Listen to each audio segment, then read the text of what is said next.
Following the Song of Moses, that great triumph, so quickly we find the Israelites having another very negative experience.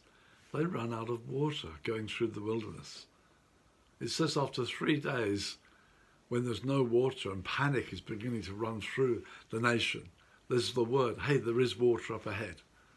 I mentioned the joy that, there's water ahead. Then when they get there, the water is bitter and can't be drunk. Imagine that. There's nothing like hope raised and then smashed. It's like, I took the job interview, I think it went well, comes to nothing. The house move, I think we've got a buyer, comes to nothing. A relationship, think, this could be the one, comes to nothing. Hope's raised and dashed, it's hard. Bitterness can creep in. And this is what happened to the Israelites. They became bitter, angry. Where's God? Why didn't he help us? And then a strange phrase, it says, the Lord showed Moses a tree. And it doesn't say he saw a tree, it says he showed it to him. There's like a revelation. And commentators from down through the centuries have seen the tree, Jesus that we're told hung on a tree.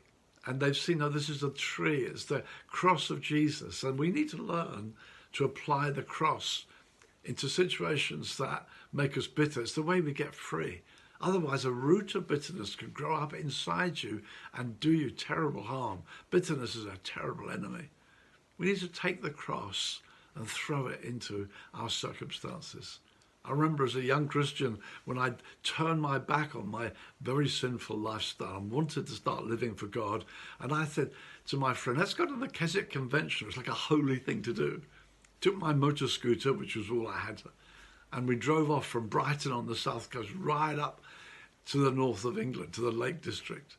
As we're going through the Peak District in Derby, this area where there's nowhere to hide, the sky suddenly grew black and it rained, hail in my face, on my hands, nowhere to hide.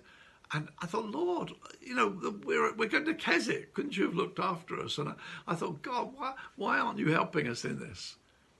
And as my hands hurt and my face was stinging from the hailstones, I suddenly remembered Jesus' hands and Jesus' face.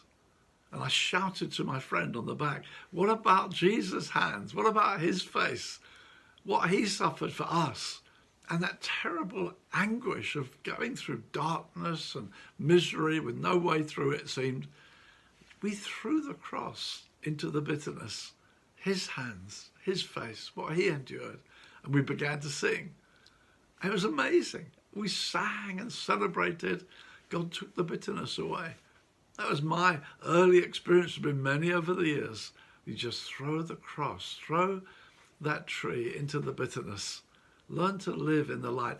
Consider him who endured such contradiction against himself, lest you grow weary, lest you grow bitter.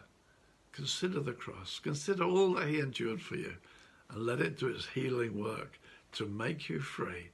Don't let bitterness stay. It'll ruin your testimony. Jesus is the answer.